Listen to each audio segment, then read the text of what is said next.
তৌফিক দিন, বলুন আমিন।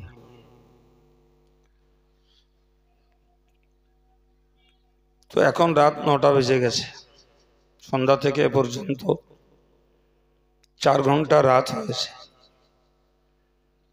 কিন্তু মজলিসের উপস্থিতি আশাজনক নয়। যে সমস্ত ভাইয়েরা বাইরে থেকে কথা শুনছেন, যদি আপনাদের মজলিসটাতে আসার মতো নিয়ত থাকে, আমি আপনাদেরকে একবার দাওয়াত দিচ্ছি, সময়টাকে বাইরে আর না কাটিয়ে মাহফিলটাতে এসে বসুন। যথাযোগ্য ব্যবস্থাপনার ভিতর দিয়ে কর্তৃপক্ষ আজকের প্রোগ্রামটিকে অ্যারেঞ্জ করেছেন। যদিও ঠান্ডা পড়ছে, তথাপিও বলা যায় যে যারা এ মজলিসে নেই তারা ঠান্ডার ভয়ে ঘরেও বসে নেই, বরং হয় কোনো জরুরি কাজে, অথবা জরুরত নেই তাও বাইরে হয়তো ঘুরছেন। সুতরাং ঠান্ডার ভয়ে আর ঠান্ডার ছুতো দেখিয়ে এহেন পবিত্র মজলিস থেকে, জ্ঞানমূলক মজলিস থেকে দূরে থাকা, নিজের কল্যাণ থেকে নিজেকে বঞ্চিত করা। সেজন্য আমি প্রাথমিক অবস্থাতেই আপনাদেরকে আহ্বান করেছি, যাদের নসিব আছে বাইরে না থেকে যুবক ছেলেরা কিংবা মাঝবয়সী ভাইরা কিংবা মুরব্বী যারাই হন, মজলিসটাতে আসুন। একবার প্রাণ খুলে একটু দরুদ শরীফ পড়ুন। আল্লাহুম্মা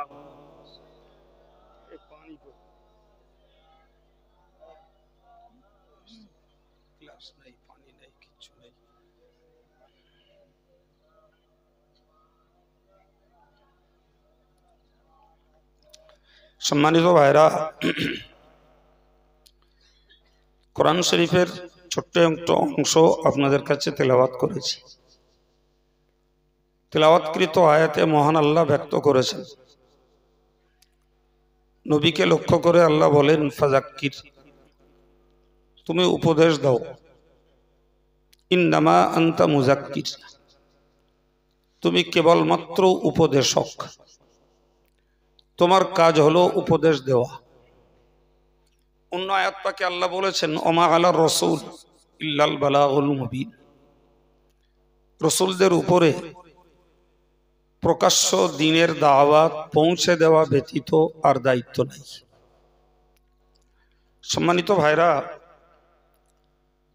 আমরা আজকের দ্বীনের দায়িত্ব, দাওয়াত দেওয়ার দায়িত্ব পালন করছি বহুমুখী ব্যক্তিত্ব।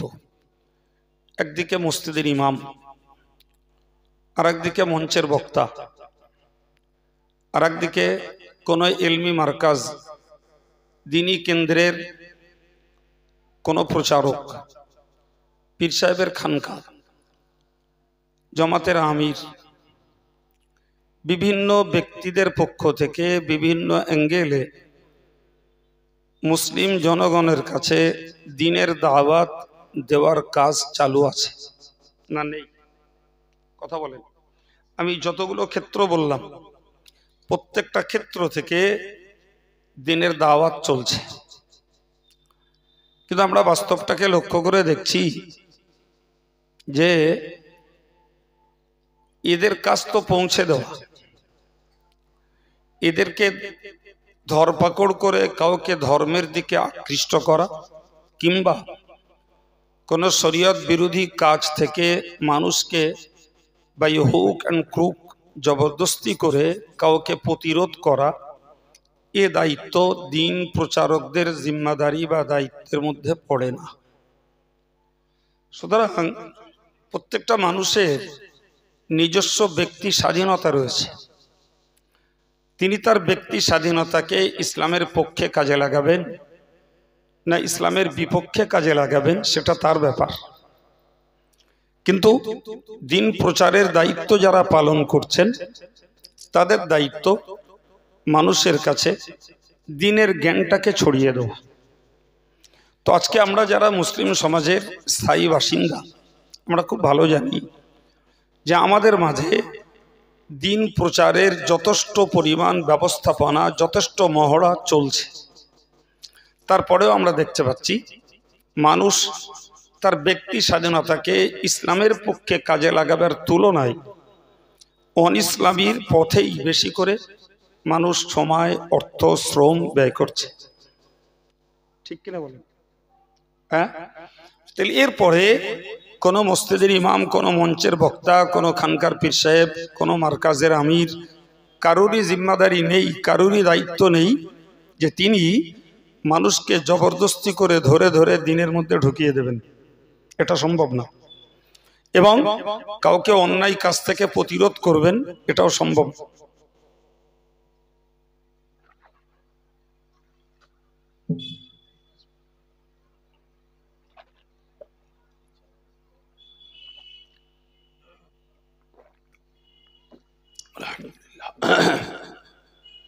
সম্মানিত ভাইরা, তাহলে এখানে দেখতে পাওয়া যায় যে একদল ভাইরা জলসার ব্যবস্থাপনা করছেন, আর একদল শ্রোতারা তারা কোরআন হাদিস আলেমদের মহব্বতে কষ্ট করে, সময় ব্যয় করে, আর্থিক সহযোগিতা দিয়ে মজলিসটাতে আসছেন। আর একদল দায়িত্বশীল কিংবা দায়িত্ব শূন্য টাইম পাস করেও একদল বক্তা ইসলামী জলসাগুলোকে চালিয়ে রেখেছেন। তাহলে এই তিনটে শ্রেণী, কর্তৃপক্ষ, বক্তা, শ্রোতা, এরা এদের আপন আপন দায়িত্ব পালন করছেন। কর্তৃপক্ষ ব্যবস্থা করছে, বক্তারা এসে কথা বলছেন, শ্রোতারা এক শ্রেণীর মানুষ এসে শুনছেন। কিন্তু যাদের শুনলে পরে দিনের এই বাণীগুলো বেশি কার্যকর এবং উপকারে আসতে পারে, বাস্তবিকই মজলিসগুলোতে তাদের উপস্থিতির সংখ্যা কম। ঠিক কিনা বলেন? তো ব্যাপারটাতে এমন না যে কর্তৃপক্ষ ভাগ ভাগ করে বলেছে যে আমাদের এই সভা হবে, তোমরা যারা দাঁড়িয়ালা, নামাজি, মুসল্লি, দিনদার লোক, ধর্মকে ভালোবাসো, তারা যেও কোনি, আর বাকিরা যেন না আসে। এরম ভাগ করে কি দাওয়াত দিয়েছে? ভাগ করে দাওয়াত দিইনি। তারা কমনলি আজকের এখানে একটা ধর্মীয় প্রোগ্রাম হবে, দিনের পক্ষে আলোচনা হবে। প্রোগ্রামটা মেয়ে পুরুষ সকলের মাঝে প্রচার হয়েছে। অন্তত যে জায়গাটায় সভা হচ্ছে তার 4 স্কোয়ারে, তার চারিদিকটায় মানুষের কাছে বার্তা আছে। তাহলে যে মানুষগুলো, যে পুরুষ কিংবা মহিলারা এই দিনের বাণীগুলো স্বইচ্ছায় শুনছেন না, তাহলে তাদেরকেও আমরা জবরদস্তি করে ধরে আনতে পারি না। এ দায়িত্ব আল্লাহ দেননি। আল্লাহ দায়িত্ব দিয়েছেন মানুষের কর্ণকুহরে দিনের বাণীটা পৌঁছে দেওয়ার জন্য। তো এরপরে যদি তারা নিজস্ব দায়িত্ব বোধে ইসলামী আলোচনা সভাগুলোই শরিক না হন, তাহলে সে ব্যাপারেও তারা নিশ্চিত দায়িত্বহীনতার কাজ করছেন। তারা নিজেরাই নিজেদেরকে ফাঁকি দিচ্ছেন, নিজেরাই নিজেদেরকে অজ্ঞ রাখছেন, নিজেরা নিজেদেরকে তারা নিরেট করে রাখছেন।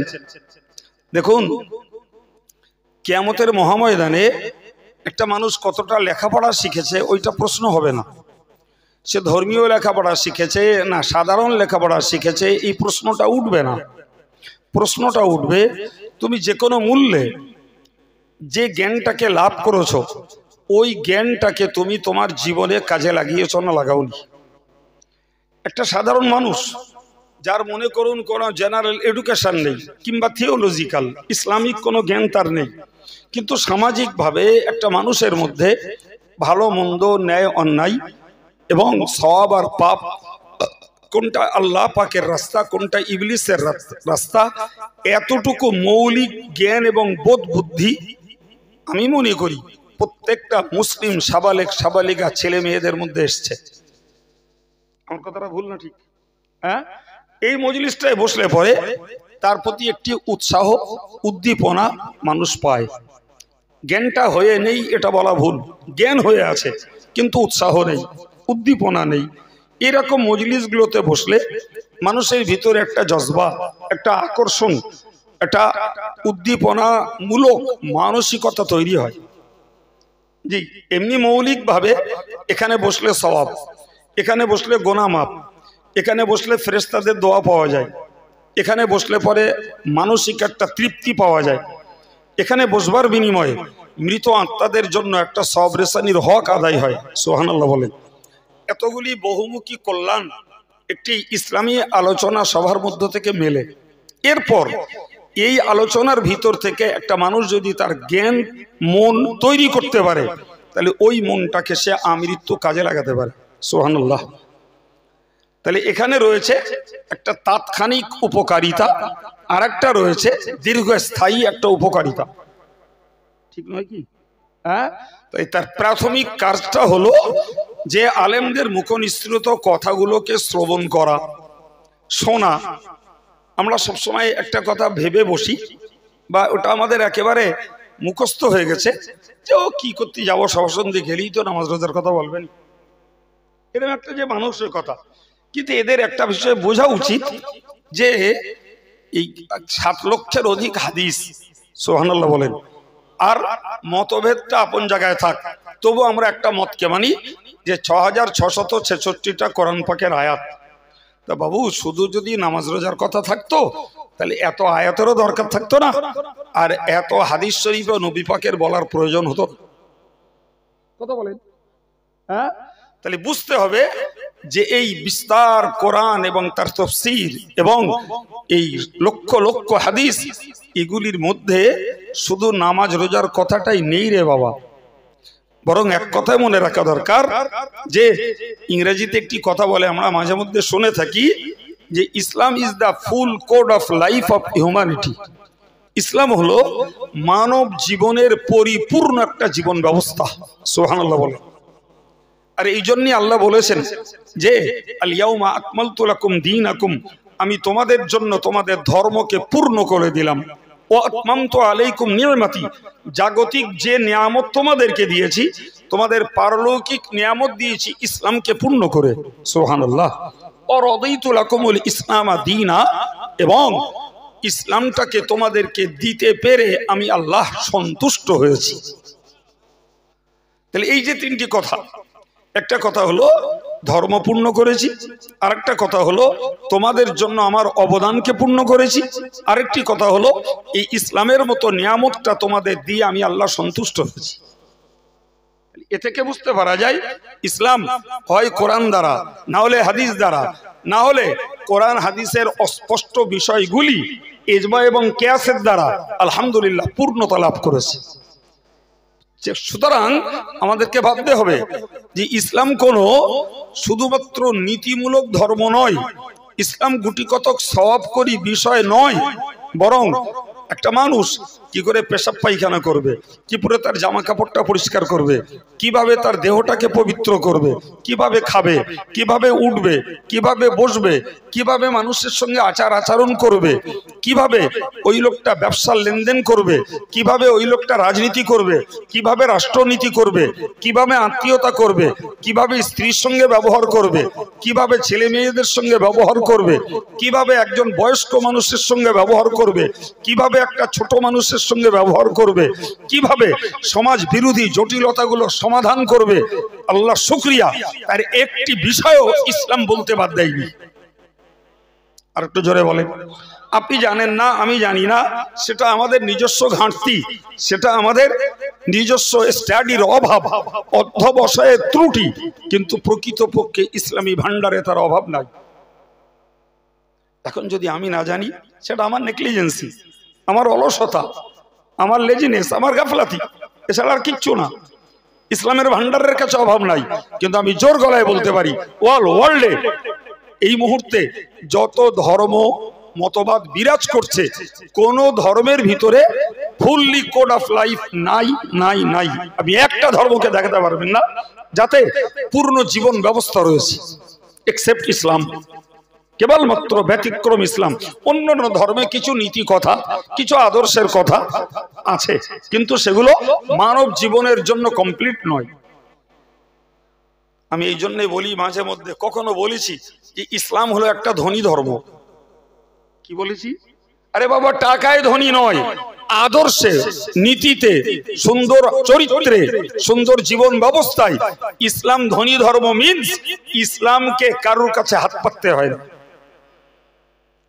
জি, কিন্তু সারা পৃথিবীর আদার্স রিলিজিয়াস যেগুলো, অন্য ধর্ম যেগুলো, সেগুলোর ভিতরে যথেষ্ট পরিমাণে মানব জীবনের পূর্ণতার ঘাটতি রয়েছে, যথেষ্ট পরিমাণে।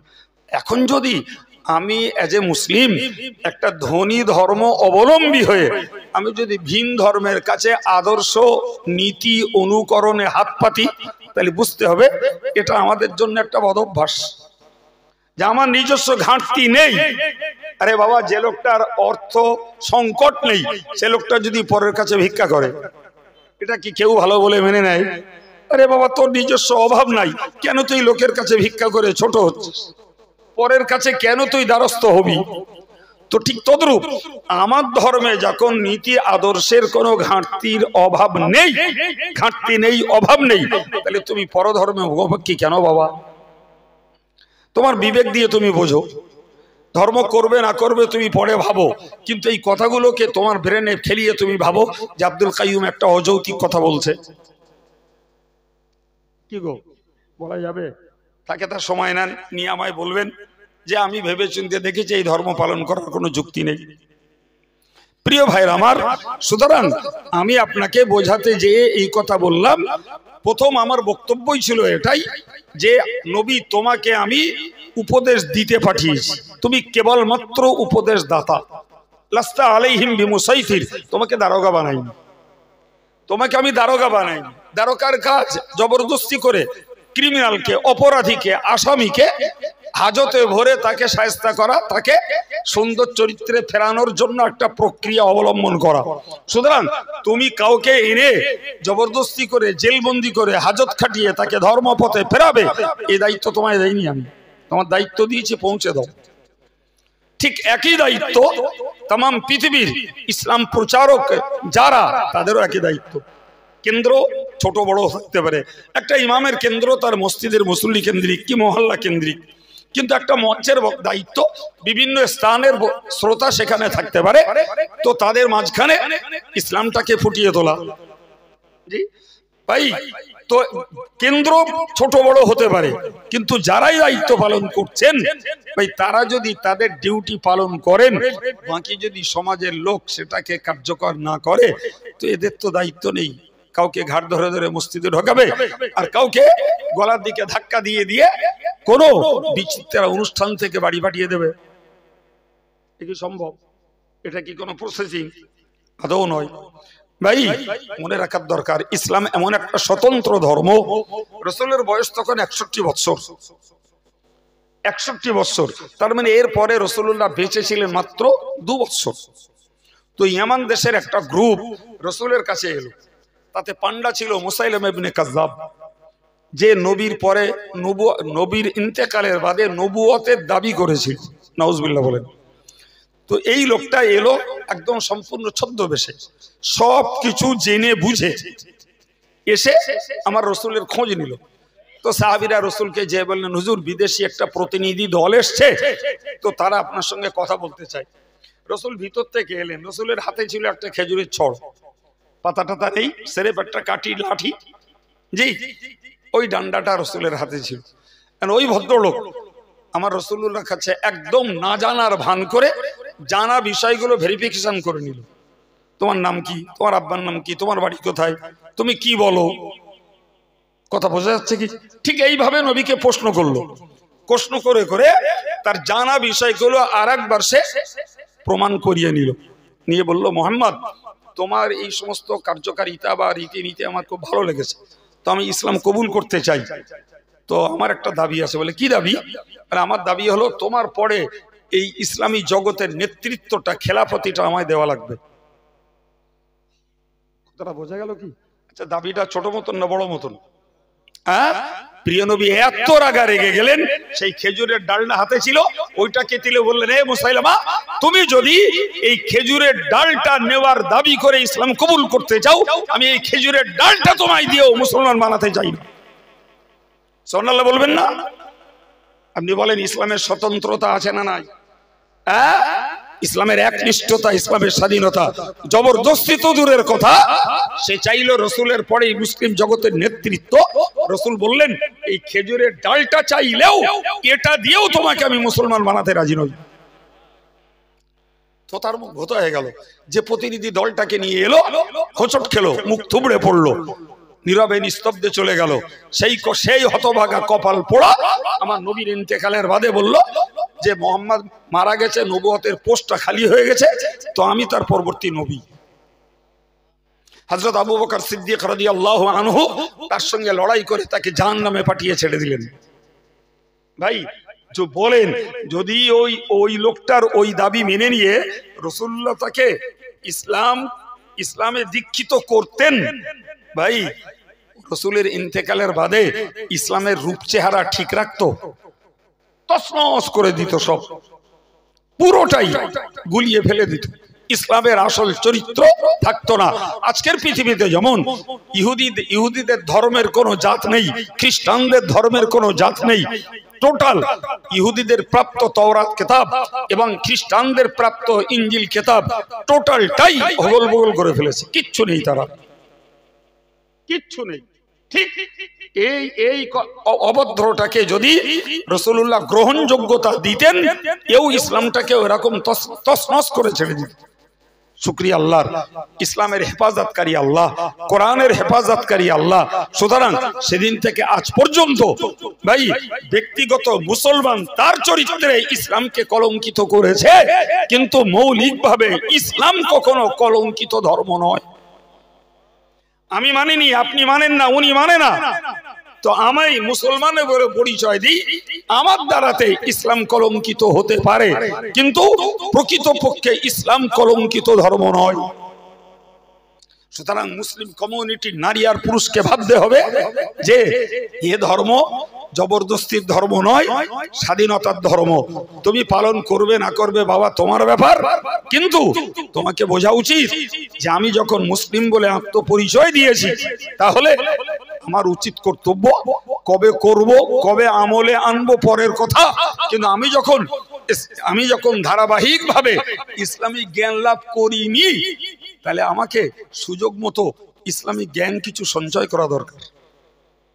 ফলে আমি আপনাকে বোঝাতে চাইছি এই পরিবেশটা একটা তাৎক্ষণিক সওয়াব জোগাড়ের কাজ, আর একটি দীর্ঘস্থায়ী তৈরি করার জায়গা। কিসের জায়গা? কি বলেছি বলেন? একটা মন তৈরি করা, যে আমি ধর্মটাকে লালন করব, ধর্মটাকে পালন করব, এর জন্য একটা মানসিকতা তৈরি করা। তবেই তো ভাই এই কোরআন হাদিস মূলক বয়ানগুলো আমাদের কাছে গ্রহণযোগ্য পাবে। আর যদি আগেই বুঝে বসি যে নামাজ রোজা ছাড়া আর কিচ্ছু বলে না, এ কথা শুনবার আগ্রহী কমে যায়। তো আমি এই কথাটা আমার বলতে ইচ্ছা করে। অনেকদিন আগে রাজবাড়িতে একদিন বলেছি, জি আজকে আবার রিমাইন্ডার দিচ্ছি, স্মরণ করিয়ে দিচ্ছি। ভাই একটা ছাত্র স্কুলে গেছে, তো মাস্টার তাকে পড়া দিল অ আ হ্রস্বই দীর্ঘই, তো তারপর দিন গেছে পড়া দিতে, পড় তো হচ্ছে আ দীর্ঘই অ, পড়া হয়নি তো, বলছে স্যার আজ আবার বললেন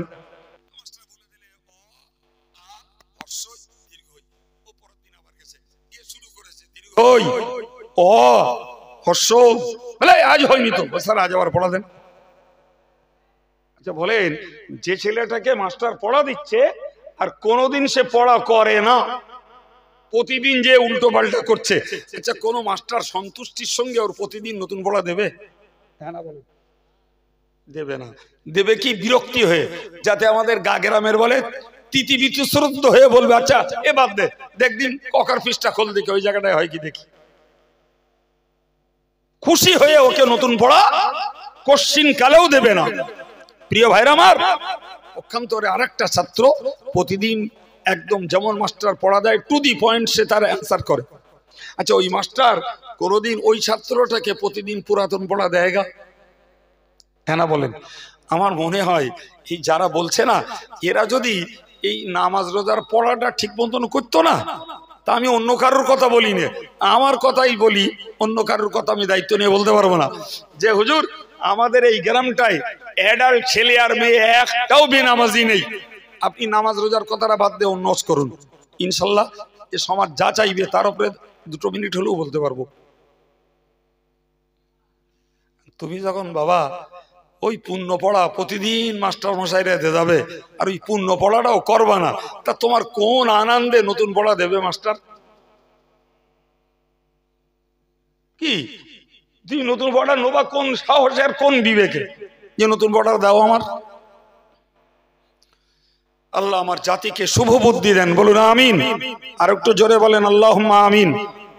সম্মানিত ভাইয়ের আমার, তো আমি আপনাদের কাছে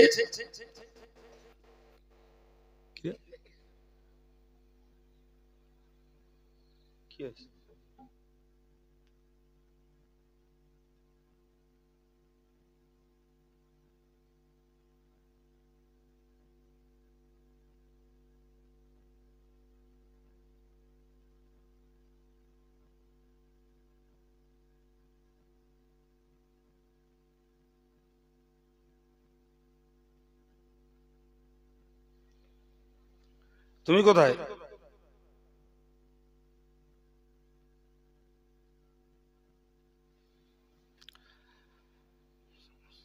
কথাটা আপনাদের শুনতে একটু ইচ্ছা হচ্ছে বলেন?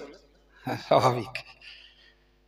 তো আপনারা জানেন আমার সেই ভাগনাটা সেজ বোনের ছেলে কারি আসাবুল হক, তো গত বছর কেরালে গেছিল কেরাত প্রতিযোগিতা, আন্তর্জাতিক একটা প্রতিযোগিতায়। তো সেখানে চক্রান্ত করি ওখানে ওকে থার্ড করা হয়েছিল।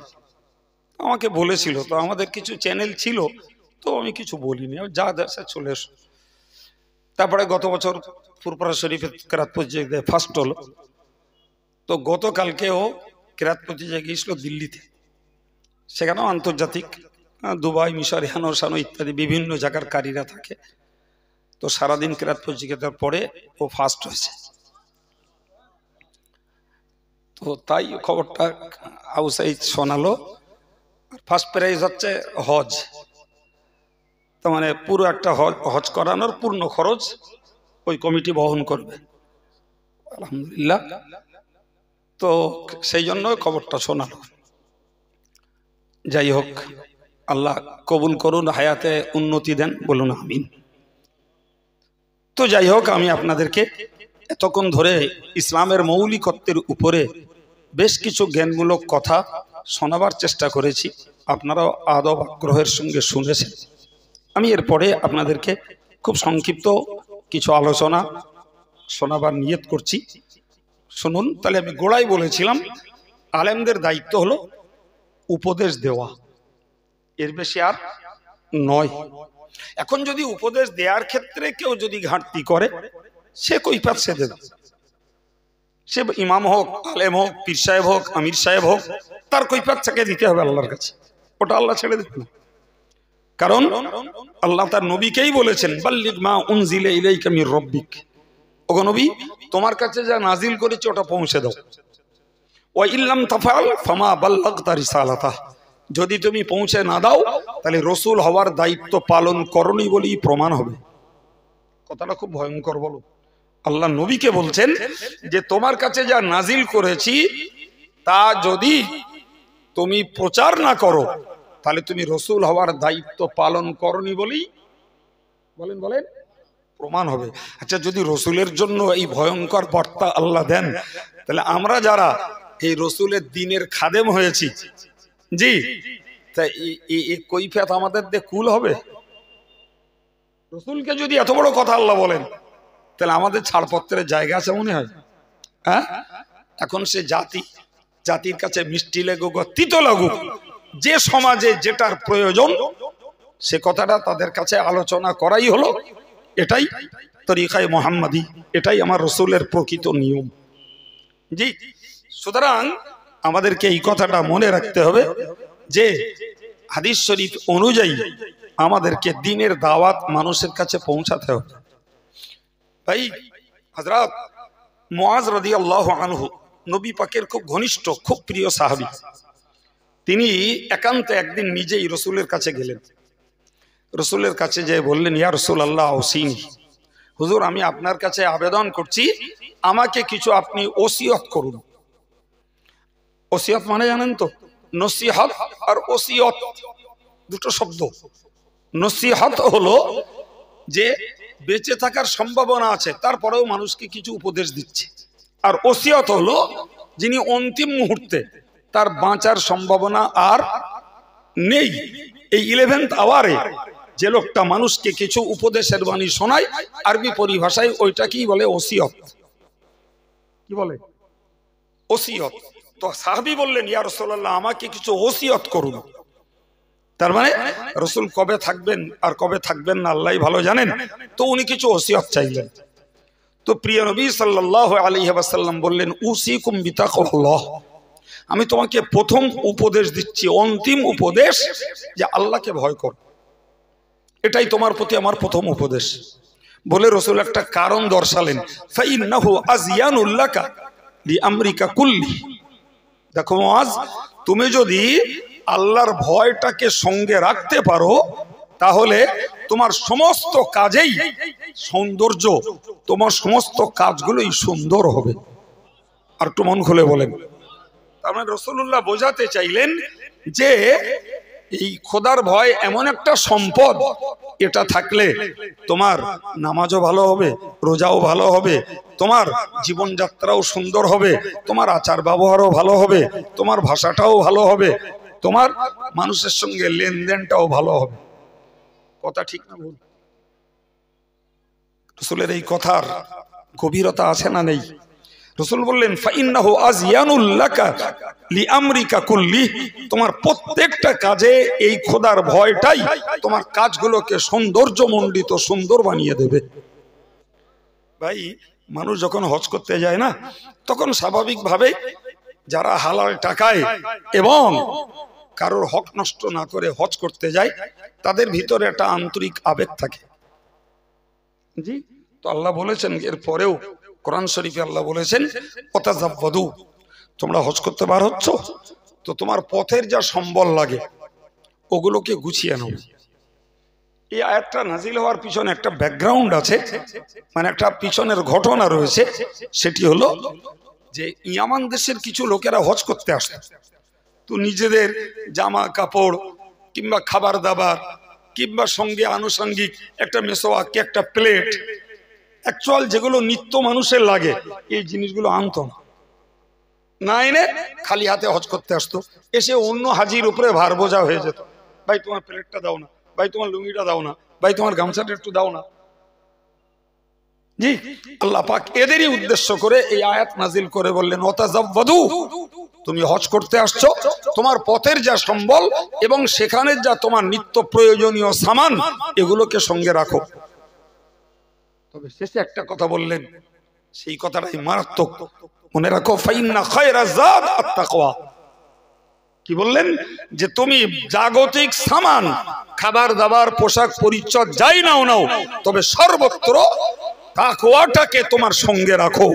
সুবহানাল্লাহ। তাকওয়াই হলো, খোদার ভয় হলো তোমার জীবনের সবথেকে বড় পাথেয়। কথা বোঝা গেল কি? তাহলে এই হাদিস আর আগের হাদিস দুটোকে এক জায়গায় করলে এটাই দাঁড়ায় যে সত্যি সত্যি মানুষের ভিতরে যদি থাকে খোদা ভীতি, তাহলে তার দুনিয়াবী জীবন এবং উখরবী জীবন, পার্থিব জীবন আর পারলৌকিক জীবন, দুটো জীবনই তার জন্য হবে সুন্দর। প্রিয় ভাইরা আমার, এখন এই নসিহতটা নিলেন স্পেশালি হযরত মুআজ রাদিয়াল্লাহু আনহু। কিন্তু সাহাবায়ে কেরামদের ডিউটি ছিল, সে ডিউটি হলো এটাই যে তোমরা আমার কাছ থেকে যেটা শেখো, বাল্লিগু আন্নী ওয়ালাউ আয়া, একটা কথা যদি শিখতে পারো ওটা আর এক জায়গায় পৌঁছে দাও। কথা বোঝা গেছে কি? ওটা তোমার কাছে কুক্ষিগত রেখো না, কুক্ষিগত রেখো না।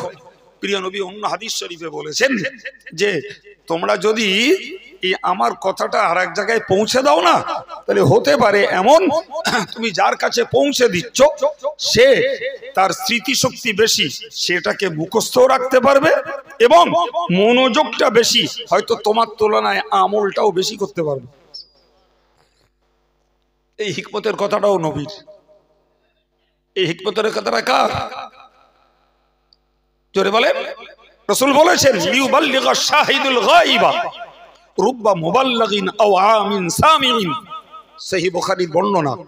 প্রিয় নবী বললেন উচিত হলো আমার উপস্থিত জনশ্রোতা যারা আজকে যারা উপস্থিত নেই কথাটা তাদের কাছে পৌঁছাও। লাভ কি হবে?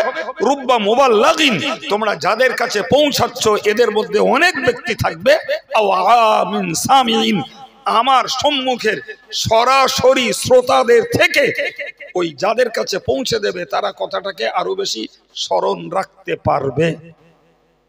তাহলে এই হিকমতের কথাটাও কার? আমার না, এটাও নবীর। তাহলে নবী পাকের এই দুটো হাদিসকে যদি এক জায়গায় করি তাহলে প্রমাণ হলো যে আমরা নবীর কাছ থেকে যা শুনতে পাবো, সাহাবীদের মধ্যে এই চিন্তা ছিল, যা শুনতে পাবো আর এক জায়গায় পৌঁছে দেবো। তবেই বলো আজকের ওই হাদিসটা কিতাবে জায়গা পেয়েছে আর আমি পড়তে পেরে আপনাদেরকে উপহার দিচ্ছি। যদি সাহাবীরা ওই ডিউটি যদি পালন না করতেন গো, তাহলে ও কি কিতাবে উঠতো? হ্যাঁ না বলেন? ও হযরত মুআয ইবনে জাবাল রাদিয়াল্লাহু আনহু তিনি ইন্তেকাল করে যেতেন, নবীর দেওয়া এই উপদেশের বার্তাটা তার সঙ্গে কবরে চলে যেত। ঠিক কিনা বলেন? অথচ উপদেশটা নিয়েছিলেন তিনি একলা। আর আল্লাহ শুকর, সেই হযরত মুআয ইবনে জাবালের একলার গৃহীত উপদেশ সারা বিশ্ব ওলামার কাছে পৌঁছে গেছে আর ওলামাদের মাধ্যম দিয়ে আম জনতার কাছে পৌঁছাচ্ছে। জি সম্মানিত ভাইরা আমার, হযরত মুআয ইবনে জাবাল রাদিয়াল্লাহু আনহু আবার বললেন কুলতু জিদনি ইয়া রাসূলুল্লাহ, আমি আল্লাহর নবীকে বললাম ইয়া রাসূলুল্লাহ একটা উপদেশ নয়, আমি চাইছি আরো কিছু উপদেশ আমায় দিন, আরো একটু কিছু উপদেশ আমায় দিন। প্রিয় নবী সাল্লাল্লাহু আলাইহি ওয়াসাল্লাম তাকে দ্বিতীয় নম্বরে উপদেশ দিলেন আলাইকা বিতিলাবাতিল কুরআনি ওয়া যিকরিল্লাহ। ওগো মুআয, তোমার জন্য আবশ্যক হলো তুমি কোরআন শরীফ তেলাওয়াত করো এবং পাশাপাশি আল্লাহ পাকের জিকিরটাকেও করো। কোরআন তেলাওয়াত করো, আল্লাহর জিকির করো। দুটো কথা বলে রাসূল এর একটা উপকারিতা বললেন। কি বললেন? যিকরুল্লাকা ফিস সামাই ওয়া নূরুল্লাকা ফিল আরদ। ও মুআয, তুমি মনে রাখো যদি বেশি বেশি করে কোরআন তেলাওয়াত করো আর যদি আল্লাহ জিকির করো তাহলে তোমার কথা আলোচিত হবে আসমানে ফেরেশতার মহলে। আর একটু মন খুলে বলেন, তোমার কথা আলোচিত হবে আসমানে ফেরেশতার মহলে।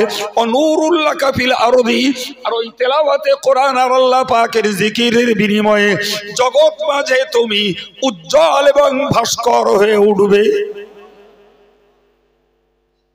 প্রিয় ভাইরা আমার, রাসূল পাক সাল্লাল্লাহু আলাইহি ওয়াসাল্লামের পক্ষ থেকে সাহাবী প্রবর হযরত মুআয ইবনে জাবালকে প্রদত্ত এই উপদেশ। জি আবার ওই কথাটা মনে রাখুন, তিনি রাসূলের কাছ থেকে শুনেছেন একলা, কিন্তু একার কাছে কুক্ষিগত করে রাখেননি, সেটা ছড়িয়ে দিয়েছেন। আলহামদুলিল্লাহ আমাদের কাছেও পৌঁছে গেছে। জি আজকের আমরা যারা আমার ভাইয়েরা কে প্রিয় ছেলেরা যারা শুনছি এই কথাটা কি আমি কতটা আমলে কাজে লাগাতে পারবো আল্লাহই ভালো জানেন।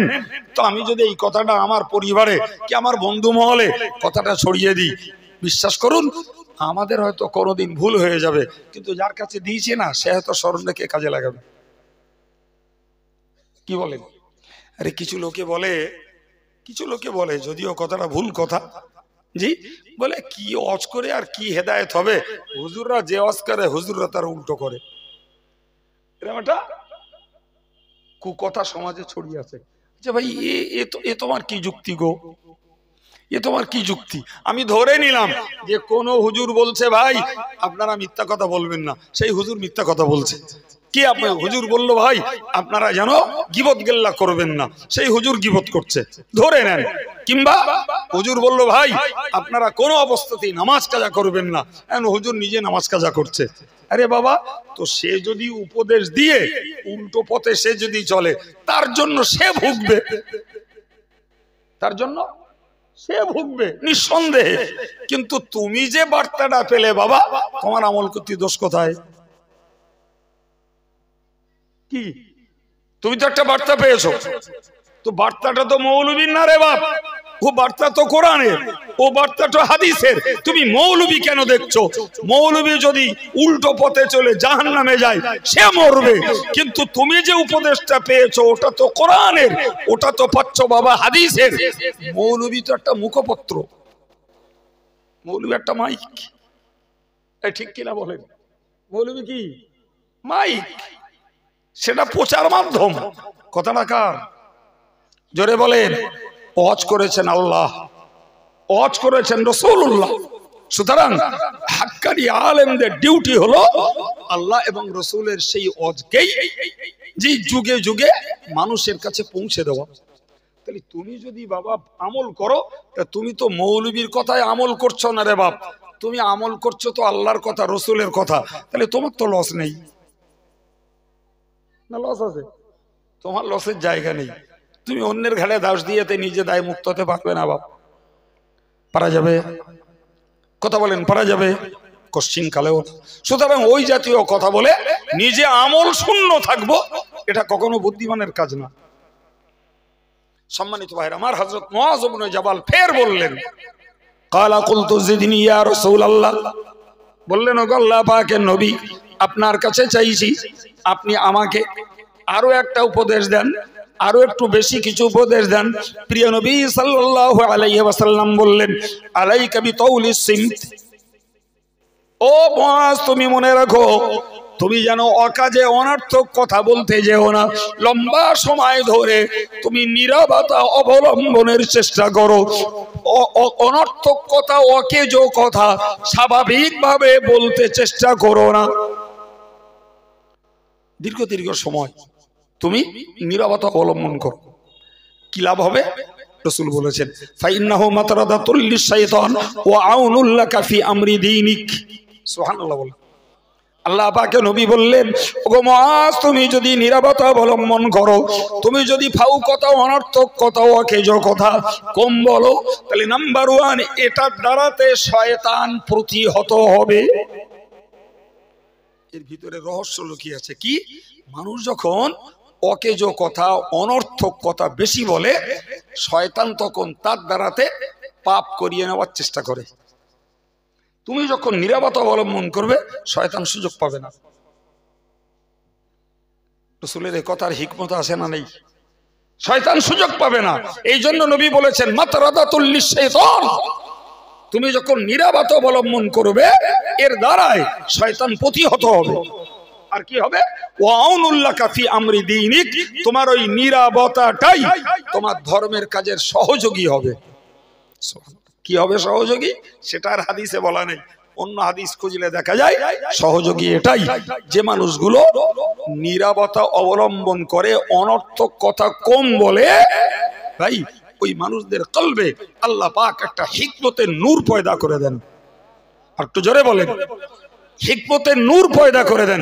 বিশ্বাস করুন, আপনি বাস্তবে মিলিয়ে নেবেন। যে মানুষগুলো সবসময় অনর্থক গজগজ গজগজ গজগজ করে বকে, এদের কাছ থেকে আপনি কোনোদিন ভালো বুদ্ধি পাবেন না।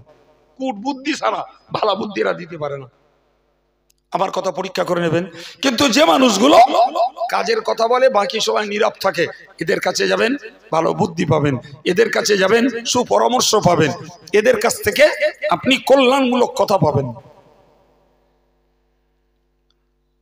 এসব কথা কার? আমার। হ্যাঁ, নবী পাকের কত ওয়েটের কথা, যে তুমি শয়তানকে প্রতিহত করতে চাইলে অনর্থক কথা বলা কম করে ফেলো, নীরব হও। তোমার ভিতরে একদিকে হিকমতের নূর পয়দা হবে, আর একদিকে তোমার নীরবতায় শয়তান তোমার দ্বারা পাপ করানোর সুযোগ পাবে না। তার মানে সে প্রতিহত হবে। হযরত মুআযের খুব ভালো লাগলো নবীর উপদেশ, নবীর উপদেশ খুব ভালো লাগলো। তিনি আবার বললেন, ক্বালা কুলতু জিদনি ইয়া রাসূলুল্লাহ, ওগো আল্লাহর নবী আপনার কাছে আমি চাইছি আপনি আমাকে আরো কিছু উপদেশ দিন। সুবহানাল্লাহ। ভাই আমাদের উপদেশ শুনতে মন চাইছে না, চায় না একদল লোকের। আর সাহাবী উপযাচক হয়ে নবীর কাছ থেকে উপদেশ নিয়ে ঘাড়ে বোঝা বাড়াচ্ছেন। তার মানে কি? আমল করবে তাই না করবে না তাই? একদম আমল করবে বলেই এই বোঝা নিজের ইচ্ছায় নিজের ঘাড়ে নিচ্ছেন। প্রিয় নবী সাল্লাল্লাহু আলাইহি ওয়াসাল্লাম 4 নম্বরে বললেন ইয়াকা ওয়া কাসরাতাদ দিহাক ফাইন্নাহু ইউমিতুল কলবা ওয়া ইয়াযহাবু বিনুরিল ওয়াজহি।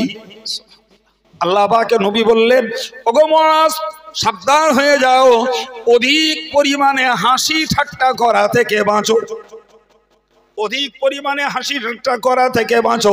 নিশ্চিত মনে রাখো, এর একটা উপকার তুমি পাবে, সেটা হলো এটাই, তুমি যদি অধিক পরিমাণে হাসো তাহলে তোমার চেহারার থেকে নুরানিয়াত, উজ্জ্বলতা চলে যাবে। যত বেশি হাসি ঠাট্টায় মাতবে তত তোমার চেহারার উপরে মলিনতার ছাপ পড়ে যাবে। কার কথা? এসব আভ্যন্তরীণ বিষয়, জি, কি করে পড়বে আল্লাহ ভালো জানে, কিন্তু নবী বলে দিলেন যত তুমি অধিক হাসি ঠাট্টা করবে তোমার চেহারা থেকে সৌন্দর্যের নূর চলে যাবে, তোমার চেহারাতে ফুটে উঠবে অসৌন্দর্য, মলিনতা, বিষণ্ণতার ছবি। ভাই, হাসি ঠাট্টা যেমন, অনর্থক কথাও তেমন। আমাদের একদল মানুষ, একদল বক্তা, এদের মধ্যে কম নেই ভাই। ভুল বললে মনে হচ্ছে, হ্যাঁ, কম নেই, বরং একদল যেন পাল্লা দিচ্ছে, কে কত মিথ্যা কথা বলতে পারে, কে কত অপপ্রচার করতে পারে, কে কত গালি দিতে পারে। জি, অন ক্যামেরায়, ফেসবুক সামনে, কি বলে, লাইভ সামনে রেখে অনর্গল মিথ্যা গালি অপপ্রচার করিয়ে যাচ্ছে। জি, তাহলে রসুলের ওই যে হাদিস, তুমি হাসি ঠাট্টা করো আর অনর্থক কথা বলো, সেটা শয়তান একদিকে সুযোগ নেবে পাপ করানোর জন্য, আর একদিকে যতদিন যাবে তোমার চেহারার নূর চলে যাবে, চেহারার ভেতরে অন্ধকার ছেয়ে আসবে। জি, আমি আপনাকে নিশ্চিত নাম বলবো না, কিন্তু আমার এই হাদিস শরীফ থেকে প্রমাণিত কথাকে আপনি মিলিয়ে দেখে নেবেন। জি, এ জাতীয় কাজে যারা নিমগ্ন হয়েছে, মশগুল হয়েছে, নিমজ্জিত হয়েছে, সত্যি সত্যি তাদের চেহারার নূর দিন দিন কমছে, দেখলে পাওয়া যাবে। জি ভাই, আমার একটা কি বলবো, ক্লিয়ারলি বলি, বইকারা মাদ্রাসা যখন তৈরি হয়, তা আমার গ্রামের একটা চাচা ছিল, নাম শুনেছেন কখনো? তরফদার চাচা, নাম শোনেননি? আব্বার সঙ্গে খুব ছায়ার মতো থাকতো, অথচ লোকটা লেখাপড়া আদৌ জানতো না, ওই বাদুরিয়ায় পাটের ব্যবসা করতো। তো ওই লোকেরে, আমি আর নাম বলবো না, একদল লোকেরা ধরে মরে নিয়ে গেছে দিল্লি। কারা নিয়ে গেছে, কি করতে নিয়ে গেছে সেটা আর আমি বলছি না, নিয়ে গেছে। এখন ফিরে এসছে ও লোক, ফিরে এসে আমারে বলছে, খোকা, আমি তোমার আব্বার কাছে ওয়াজ শুনেছি যে যারা এই প্রয়াত আল্লাহর ওলিদের বদনাম দেয়,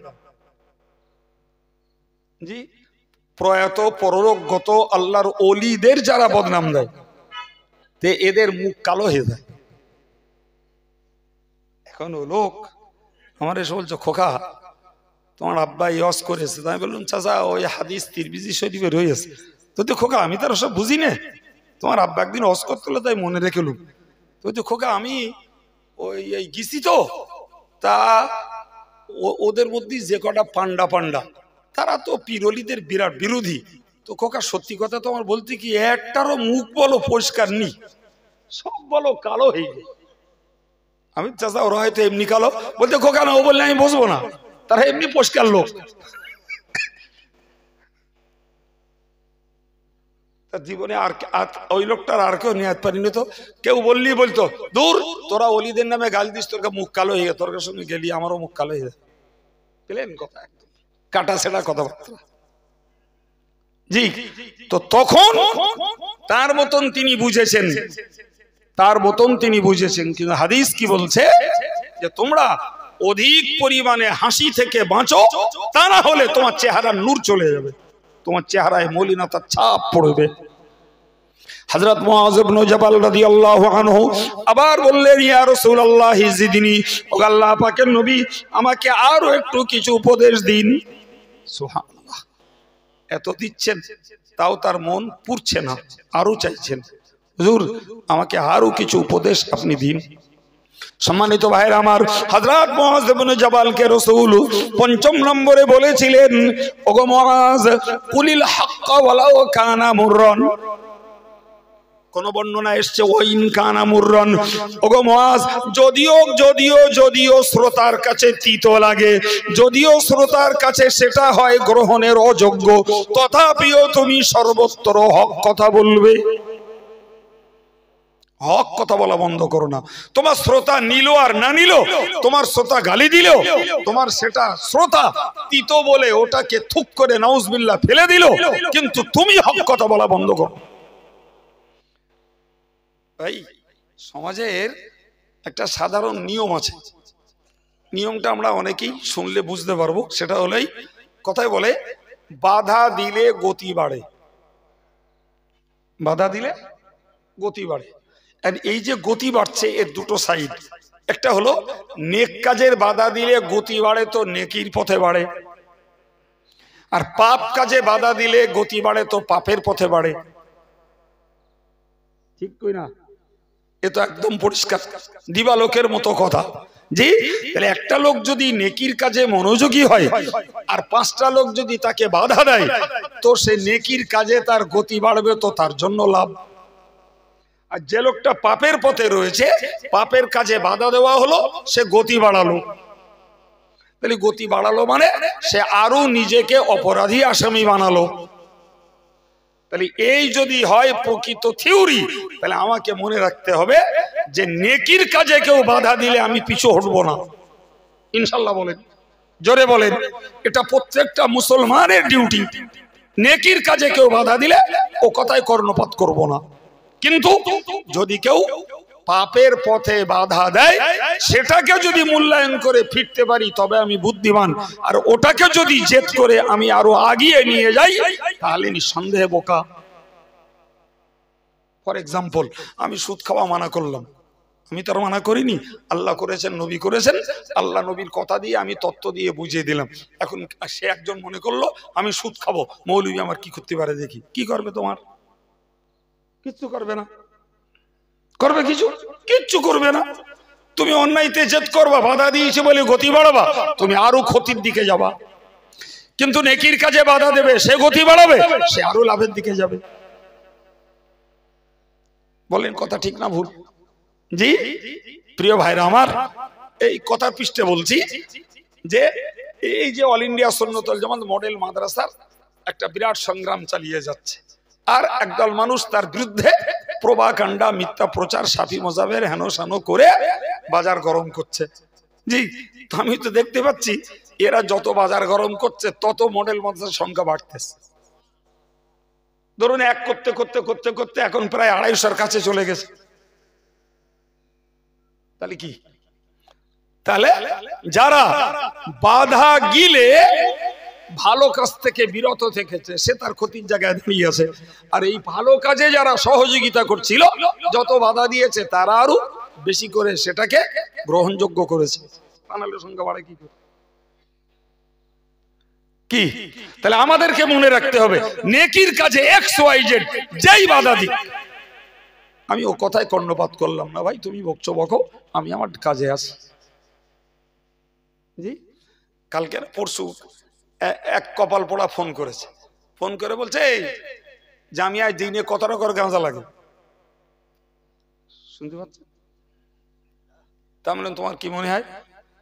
না আমার জানি না, তবে শুনিস তো জামিয়াটা গাঁজা খাওয়ার সেন্টার। আপনি বলেন, তার নাম্বারও আমার কাছে আছে, তারে চিনি। এখন যদি ওরে ওই কথাটা যদি থানায় দিয়ে প্রমাণ করাই একটা প্রতিষ্ঠানের নামে এই অপপ্রচার করা হচ্ছে, সে তো কেস খাইবে। কিন্তু কি হবে বলেন দিন? হবে এইটা যে সেচের পানি মটকায় তোলা হবে, সেচের পানি মটকায় তোলা হবে। প্রিয় ভাইরা আমার, তো তারা মনে করছে আমরা যা বলছি এরা সব শায়েস্তা হয়ে যাচ্ছে। আর আমরা দেখছি যে তোর মতন মূর্খের সঙ্গে কথা বলে আমি আমার মূর্খামির পরিচয় দিতে রাজি নি, ফোনটা ব্লক করে দিলাম। কথা বুঝে আসছে কি? এ তো একটা ভদ্র কথা বললাম, এর থেকেও অনেক অভদ্র কথা রয়েছে, এর থেকেও অনেক অশালীন কথা রয়েছে। যা আপনাদের মতন লোকের কানে তুললে তো আপনারা বলবেন হুজুর আপনি হজ বন্ধকের দেন, আগে ওরে ঠেঙ্গি আসি তারপর হজ হয় হবে না, না হবে। একদম রিয়েলি বলছি। সুতরাং আমরা বলিও না, তারপরেও এই যে কাজের গতি আমাদের কমেছে না বেড়েছে বাবা? জি, তো বাড়ানোর উদ্যোগ আমরা নেই, সহযোগিতা করে তো দেশবাসী। তাহলে দেশবাসী যদি আমাদের পাশে না থাকতো তাহলে হারগিজ উদ্যোগ নিয়েও আমরা সফলতা লাভ করতে পারতাম না। তাহলে পরিষ্কার প্রমাণ হচ্ছে যে এরা যত কথাই বলুক না কেন, যারা হকের পক্ষে রয়েছে তারা জিন্দেগিতে কখনো বাধা মানে না, তারা তাদের কাজ করেই যায়। কথা বলেন, এসব অবস্থা। এখন আমি যে হাদিসের টুকরাটি বললাম, প্রিয় নবী হযরত মুআজকে বললেন, হে মুআজ, তিতো লাগলেও হক কথা বলো, হক কথা বলা থেকে পিছিও না। কে তোমার পাশে থাকবে, কে থাকবে না, কে তোমায় গালি দেবে, কে তোমায় সমালোচনা করবে, তুমি তোমার কাজ করে যাও। কি গো, এখন যদি কেউ বলে যে হুজুররা যত বলতেছে তত দেশে সুদ, ঘুষ, পাপ, ব্যভিচার আরো বেড়ে যাচ্ছে, তাহলে এ বাড়ান তো আমরা বাড়াইনি। কারা, কে বাড়িয়েছেন? আল্লাহ এবং রসুল। কথা বলেন, আল্লাহ তার বলে দেননি যে তোমরা এই অন্যায়ের কথাগুলো একটা পিরিয়ড বলো, তারপর রাজ্জান বলো না? কি ওরম বলেছে আল্লাহ? নয়। প্রজন্ম যেমন রানী, ও কথাও রানী। আপ তো কিয়ামত চলবে ইনশাআল্লাহ। চলবে না? চলবে না। আরে বাবা, মানব প্রজন্ম তো এট এ টাইমে নয়। আজকের শিশু, কালকের কিশোর, পরশু সেই যুবক। আজকের যুবক কালকে মাঝবয়সী, তারপর দিন পরে যে সেই লোকটাই পৌর বৃদ্ধ। তাহলে প্রজন্ম তো রানী। তাহলে যে কথাটা বৃদ্ধ মানুষগুলো শুনেছে ওই কথাগুলো তো যুবকদেরও শোনা দরকার। তাহলে হক কথা বলার গতি কখনো বন্ধ হবে না। সম্মানিত ভাইরা আমার, হযরত মুআজ ইবনে জাবাল রাদিয়াল্লাহু আনহু আবার বললেন, কুলতু ইয়া রাসূলুল্লাহি জিদনি, ও আল্লাহ পাকের নবী আপনি আমাকে আরো কিছু বেশি উপদেশ দেন, আর একটু উপদেশ আমায় দেন। প্রিয় নবী সাল্লাল্লাহু আলাইহি ওয়াসাল্লাম ষষ্ঠ নম্বরে বলেছিলেন, ইয়া মুআজ লা তাখাফ ফিল্লাহি লাওমাতা লাইম, খবরদার খবরদার, তিরস্কারকারী যত তিরস্কার করে, তিরস্কারকারী যত ভৎসনা তোমায় দেয়, আল্লাহর ব্যাপারের কথা বলতে কখনো যেন তুমি ভীতু হয়ো না। আর একটু জোরে বলেন, আল্লাহর কথা বলতে কখনো কি ভয় করো না, ভীতু তুমি হয়ো না। যেই তিরস্কার করুক, যেই গালি দিক, যেই সমালোচনা করুক, শত্রুতা করুক, তুমি যেন ভীত হয়ো না। তুমি কাজ করছো আল্লাহর পক্ষে। কার পক্ষে?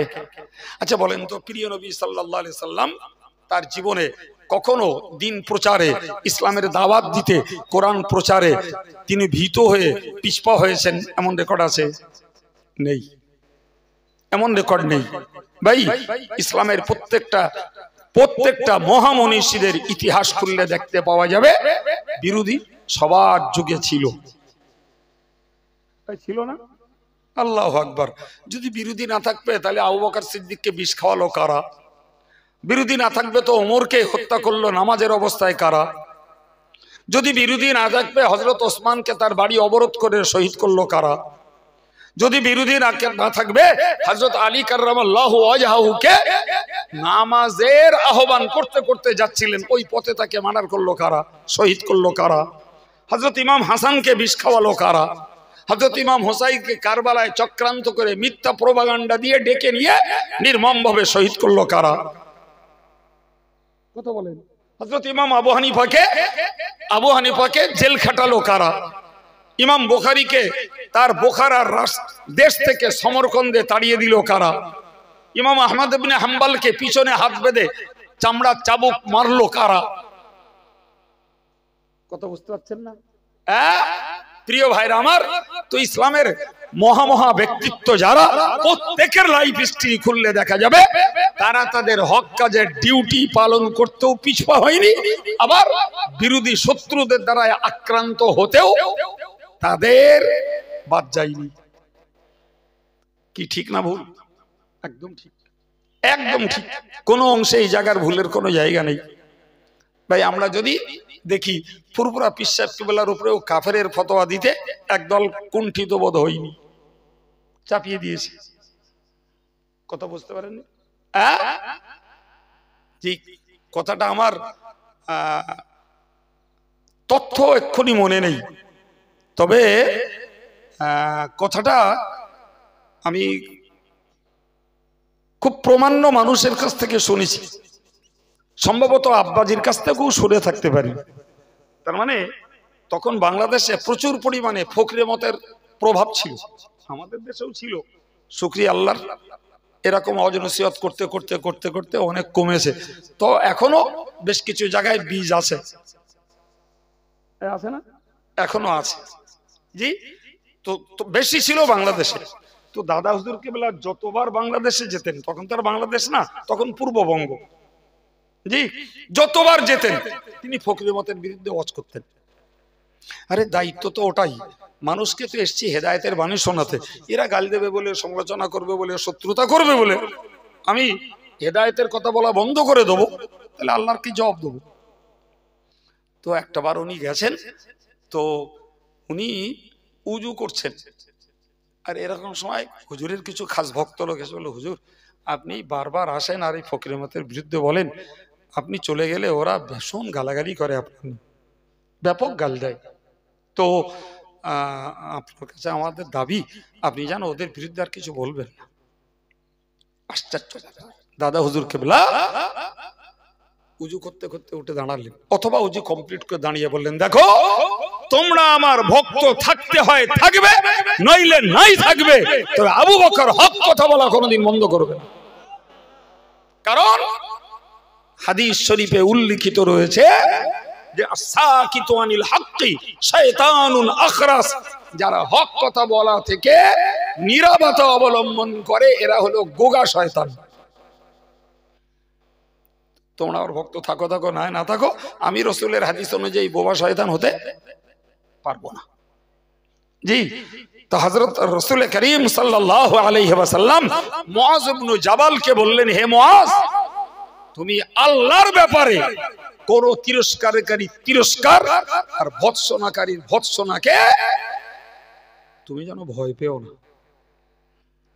সম্মানিত ভাইরা আমার, আল্লাহর কোরআন বলেছে, ইউজাহিদুনা ফি সাবিলিল্লাহি ওয়া লা ইয়াখাফুনা লাউমাতা লাইম যালিকা ফাদলুল্লাহ। সুবহানাল্লাহ। আমার আল্লাহ বললেন, ইউজাহিদুনা ফি সাবিলিল্লাহি, যারা আল্লাহর রাস্তায় টেকার জন্য ব্যক্তি জীবনে নফসের সঙ্গে সংগ্রাম করে, দ্বীনের রাস্তায় টেকার জন্য সমাজকে নিয়ে সংগ্রাম করে, আমার আল্লাহ পাক নিজেই বললেন, এরা এই মানুষগুলো কখনো কোনো দিনের তরেও কোনো তিরস্কারকারীর তিরস্কার, কোনো ভৎসনাকারীর ভৎসনা, কোনো গালিগালাজকারীর গালিকে এরা কখনো ভয় পায় না। যালিকা ফাদলুল্লাহ, এটাই হলো তাদের প্রতি আল্লাহর করুণা। আর একটু মন খুলে বলেন, তাহলে এই আয়াত থেকে বুঝতে পারা যায়, যারা আল্লাহর রাস্তায় সংগ্রাম করে, চেষ্টা চালায়, সাধনা করে, এরা তিরস্কারকারী তিরস্কারকে ভয় পায় না। এটি আল্লাহর ফজল, এটা আল্লাহর করুণা, এটা আল্লাহ পাকের পক্ষ থেকে একটি নিয়ামত। সুতরাং আমি ছোট জায়গায় বলি আর বড় জায়গায় বলি, আমি পরিবারে বলি আর ক্লাবে বলি, ভাই হক কথা যেখানেই বলবো আমার আত্মবিশ্বাস থাকতে হবে যে আল্লাহ আমার হেফাজত করবে, আল্লাহ আমার হেফাজত করবে, এটা আল্লাহর করুণা আর কারণ নয়। হযরত মুআজ আবার বললেন, জিদনি ইয়া রাসূলুল্লাহ, ও আল্লাহর নবী আমাকে আর একটু কিছু বেশি উপদেশ দেন, আর একটু কিছু বলুন। প্যারে নবী সাল্লাল্লাহু আলাইহি ওয়াসাল্লাম বললেন, ও মুআজ তুমি মনে রাখো, লিয়াহজুকা আনিন নাসি মা তাআলামু মিন নাফসিক, ওগো মুআজ তুমি মনে রাখো, তুমি জানো, খবরদার নিজের পক্ষ থেকে কারো দোষ ঘেঁটে যেন বার করো না, কারো দোষ ঘেঁটে বার করো না। মানুষের দোষকে বলা থেকে বিরত হও, যা তুমি জানো। এখানে কিছু কথা আমাদের শুনতে হবে। নাম্বার ওয়ান, ইনি একটা ইমাম সাহেব, তো উনি একটা দোষ করছেন, যে দোষটার কারণে ওনার পিছনে নামাজ পড়া শরীয়তের মসলায় মাকরুহ তাহরিমি হচ্ছে। আমি জানি দোষটা, তা আমি ওনাকে একদিন ডেকে বললাম যে হাফেজ সাহেব, এই দোষটা আপনি করবেন না, আপনি ইমাম মানুষ, কত মানুষ আপনার পিছনে ইক্তেদা করে নামাজ পড়ে, এটা করবেন না। এটা আমার প্রথম ডিউটি। আমি যখন জেনেছি ওনার আত্মসম্মান বজায় রেখে গোপনে ওনাকে বলা, তো বললাম, দেখলাম আমার কথার উনি কোনো ভ্যালু দিলেন না, কোনো গুরুত্ব দিলেন না, বল তুমি এতে সেই কাজ চালিয়ে যাচ্ছে। তো আমি আর একবার তাকে বলতে পারি যে দেখুন, আমি আপনাকে বললাম, আপনি আমার কথার দাম দিলেন না, তো আপনি যদি না শোনেন তাহলে আমি অগত্যাই আপনার মুসল্লিদের মাঝখানে কথাটা বলে দেবো। এরপরেও দেখলাম তিনি আমার কথায় ওই অন্যায় থেকে বিরত হলেন না। তখন আমার ডিউটি এই আম জনতার কাছে জানিয়ে দেওয়া। কারণ হলো এটা যে এই মানুষগুলোকে না জানালে পরে ওনার পিছনে ইক্তেদা করাটা এই মুসল্লিগুলোর মাকরুহ হচ্ছে। কথা বুঝতে পারেন? গত পরশু গাদিন আমার কাছে সেই বারাসাতের সাইড থেকে একদল লোক এসছে একটা ইমাম সাহেবকে নিয়ে, পরশু গাদিন একটা ইমাম সাহেবকে নিয়ে। ইমাম সাহেব তার দিন 10 আগে আমার কাছ থেকে ঘুরে গেছে, হুজুর আমার গ্রামের লোক আসবে আমার নিয়ে, তো আপনি একটু দেখবেন, বিবেচনা করে দেখবেন যে আমার পূর্বপুরুষরা সবাই ইমামতি করে আসে, তো এরা এখন আমার বাদ দেবে বলছে, তো যাতে করে আমি থাকতে পারি একটু দেখবেন। আমি বললাম দেখুন, আপনি আমার পরিচিত মানে এই সূত্রে, ও একটা ভাই আমার সঙ্গে হেফজ পড়তো সেই ছোটবেলায়, তো তিনি মারা গেছেন, আল্লাহ তার জান্নাত নসিব করুক। যাই হোক, সেই সুবাদে এই লোকটা আমার কাছে এসছে। তাহলে দেখুন, আমি আপনাকে একটা কথা বলি যে মশলাগতভাবে যদি কোনো ত্রুটি না থাকে তাহলে সে ক্যালিবারিটি আপনার, আমি জাস্ট একটা রায় দেবো, কিন্তু মশলাগত কোনো ত্রুটি থাকলে আমি তো ভাই ওইটা করতে পারবো না। যাই হোক, লোকটা খুব জেরাবদি করলো না, চলে গেল। সেই লোকগুলো কালকে পরশুকা দিন এসছে আমার কাছে, এসছে দেখলাম দুভয় গ্রুপ, মানে সবাই তুঙ্গে, বুঝতে পারতেছেন কি, মানে ইমামের পক্ষে একদল আর বিপক্ষে আর একদল। আমি দেখলাম এরা ঝগড়া বাঁধানোর জন্য রেডি। আমি প্রথমত বললাম দেখুন ভাই, আপনার শান্তি আপনার কাছে, আমি ফতোয়া দিয়ে শান্তি ফেরাতে পারবো না, আর আপনার যদি অশান্তি পাকান সে ভোগ আমিও ভোগব না। যদি মনে করেন নিজেদের গ্রামের শান্তি নিজেরা বজায় রাখবেন, তাহলে রায় যেটাই হোক সেটাকে সবাইকে অকপটে মেনে নিতে হবে। বলে কয়ে নিলাম, বলে টলে এবার ইমাম সাহেব বললাম ভাই আপনি পড়েন শুনি। তো সে দুটো সূরা পড়লো, সূরা দুটোই দেখলাম 14 আনা ঠিক আছে, 2 আনা ভুল আছে। সেই 2 আনা ভুল যা, সে ভুলটা সংশোধন করাই লাগবে, না হলে কখনো হয়তো নামাজ নষ্ট হয়ে যায়। যদিও সংখ্যায় কম 2 আনা, তবুও সংশোধন করাই লাগবে। এখন আমি শুনে বোঝার পরে মানে ব্রেনটা খেলাতি, আমি বললাম আপনারা বসেন আমি একটু আসছি, বলে দুটো পিরিয়ড করে মাথাটা ঠান্ডা করে তাই গেছি। গিয়ে বললাম ভাই আপনি এক কাজ করেন, সব থেকে বেস্ট হলো এই ঝগড়া দ্বন্দ্ব কিচ্ছু থাকবে না, আপনি নিজের ইচ্ছা ইমামতিটা ছেড়ে দেন। ভুল বলিস, ভালো বলিস না খারাপ বলিস, আপনার সম্মান আপনার জায়গায় থাকবে, গ্রামের শান্তি বজায় থাকবে, আপনি নিজে নিজেই ছেড়ে দেন। আমি বললাম না যে আপনার এই ভুল ওই ভুল সেই ভুল, কিচ্ছু বললাম না, না বলে বললাম। ভদ্রলোক খানিকক্ষণ বসে থেকে বলল হুজুর ছেড়ে নাই দিতাম, তা সে আমার লোকেরা ছাড়তেছে না। আমি তখন ওই ইমামের বিপক্ষে সে আর একটা হাফেজ সেও এসছে। আমি বললাম আচ্ছা ভাই, তো তোমরা এক কাজ করো, এই ইমাম সাহেবের বেশি দিন না 2 দিন সময় দাও, মাত্র 2 দিন সময় দাও, ওর যে ভুলটা আছে সংশোধন করার সুযোগ হয়ে যাবে। 2 দিন সময় দাও। তোমরা যখন এতদিন তার পিছনে নামাজ পড়ে আসছো, তো লোকটাকে অপমান করেও লাভ হবে না, 2 দিন সময় দাও। এর জন্য তোমাদের নামাজটার ত্রুটি হবে না, এতটুকু আমি বলতে পারি। যেহেতু তোমরা এতদিন পড়ে আসছো, 2 দিন পড়লে যদি ফিতনার হাত থেকে গ্রামটা বেঁচে যায়,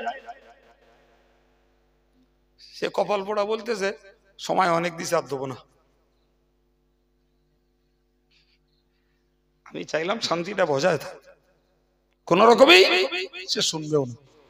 লেটেস্ট বললাম ভাই, ওরা আমাকে বলছে হুজুর ফতোয়াটা লিখে দেন। আমি দেখ ভাই, লিখে দিলি তোরা আরো ফিতনায় মরবি,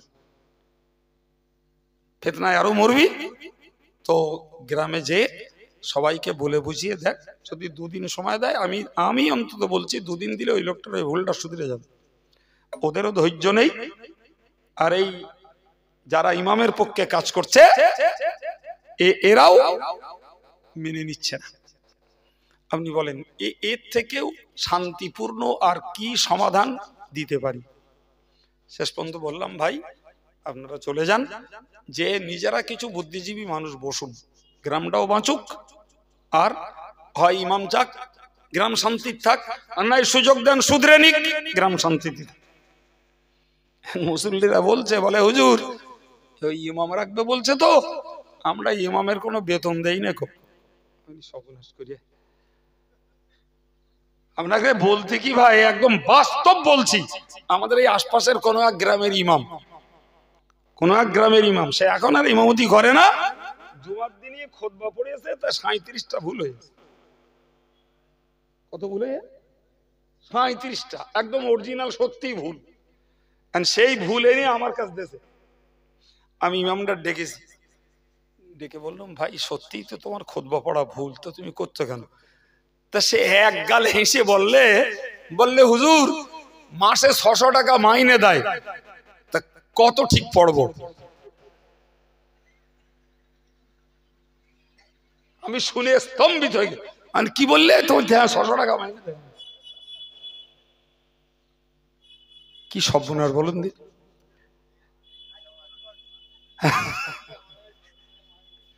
ব্যাপারটা ও ভুল পড়বে না, না ওরা 600 টাকা দেয় বলে ওরা নিয়ম রেখেছে। ও তো চাঙ্গা ইমাম রাখতে গেলে তার পেছনে তো 8-9 হাজার টাকা বেতন গুনতে হবে, সে তো ওরা দেবে না। এখন যেটা হাদিস পাকের কথা বলতে যে আমি এটাকে বললাম, যে যারা দায়িত্বশীল লোক, এদের দোষকে গোপন করলে যদি সমাজের ক্ষতি হয়, তাহলে প্রাথমিক অবস্থাতে তাকে বলার পরে প্রয়োজনে সেটাকে মানুষের কাছে জানিয়ে দেওয়া, এটাও শরীয়তের হক, এটা গীবত নয়। কিন্তু যারা দায়িত্বশীল লোক নয়, ভাই আমি একটা মানুষের দোষ জানি, রাসূল বললেন তুমি এই দোষ বলা থেকে বিরত হও, যা জানো জানো। হ্যাঁ, তোমার যদি মন চায় ওই লোকটাকে আমি একটু ভালো পথ দেখাবো, তাহলে পার্সোনালি তাকে ডেকে বলো ভাই তুমি এই দোষটা করো না। এখন তো ভাই দোষ তো গোপন খুব একটা নেই, বলে গোপন খুব একটা। দু একটা লোক জামিয়ায় যায়, কে বলে হুজুর একটুখানি গোপন কথা বলবো। তাহলে ভাই আপনি যে কি বলবেন আমি বুঝতে পারছি, তো গোপন তো যুগে আর কিচ্ছু নেই। তা যাক, লোকটা ডিমান্ড করছে, বলা যায় না, কি বলবে, তা উঠলুম, ভাই আমি সে বউ তালাক দিয়ে ফেলেছি, এখন কি হবে? আচ্ছা বলেন, ওকে আর গোপন থাকার জিনিস? তুই বাবা তালাক দিছিস, তোর বউ জেনেছে, বাড়ির লোক জেনেছে, পাড়ার লোক জেনেছে, আমার কাছে বলছে একটা গোপন কথা বলবো, কি বলেন দিন অবস্থা। তো রাসূল পাকের বক্তব্য হলো যে তুমি অযথা কারুর দোষ ঘেঁটো না, অযথা কারুর পিছনে গুপ্তচরগিরি করো না, এটা ইসলাম অনুমতি দেয়। একটি বর্ণনা এসছে, জি বর্ণনা এসছে, ফিকা উয়ুব ওয়ালিন নাসি উয়ুন, তুমি যদি অযথা কারুর পিছনে লাগো, তাহলে মনে রাখো তোমার মধ্যেও দোষ আছে আর লোকেরও চোখ আছে। বিরাট জ্ঞানের কথা, তোমার মধ্যেও দোষ আছে আর লোকেরও কি আছে? চোখ আছে। তার মানে তোমার দোষটাও লোকে দেখতে পাচ্ছে। তুমি যদি অযথা কারুর পিছনে লেগে কারুর দোষ যদি বার করো, তাহলে তোমার দোষটাও তাদের কাছে বলো ধরা আছে। তারা পরকালের ভয়ে যদি গোপন রাখে সেটা আলাদা জিনিস, কারণ নবী বলেছেন যারা পৃথিবীতে কোন ব্যক্তিগত মানুষের দোষকে গোপন করবে তাকে শুধরাবে, কিন্তু অন্যের কাছে বলবে না। কিয়ামতের মহাময়দানে আল্লাহ পাক তাদের দোষকে গোপন করে দেবেন।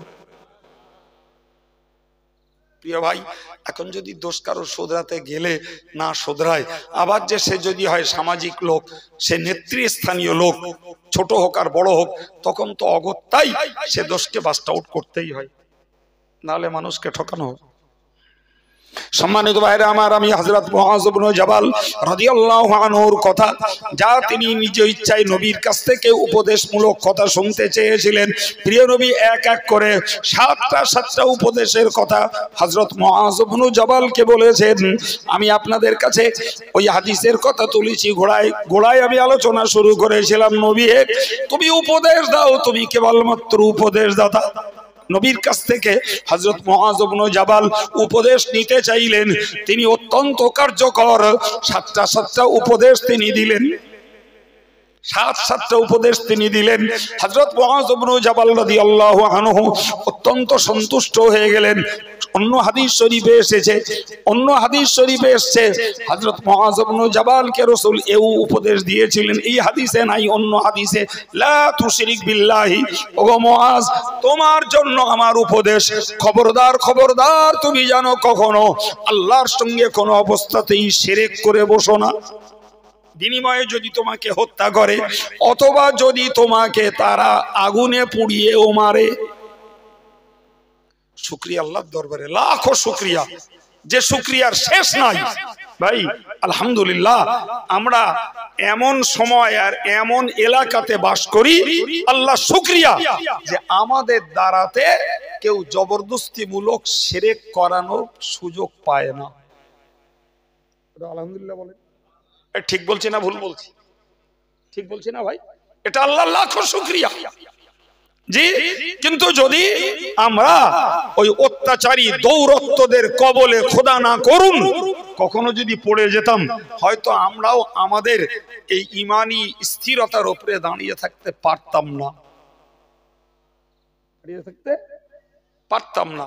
যদিও শরীয়তের থিওরি হলো যে জবরদস্তিমূলক কাউকে যদি কোনো কথা বার করে নেওয়া হয় মুখ থেকে, আর ভিতরে যদি তার থাকে যে আমি তোদের অত্যাচারের শিকার হচ্ছি, আমার ভিতরে আল্লাহর প্রতি ঈমান আছে,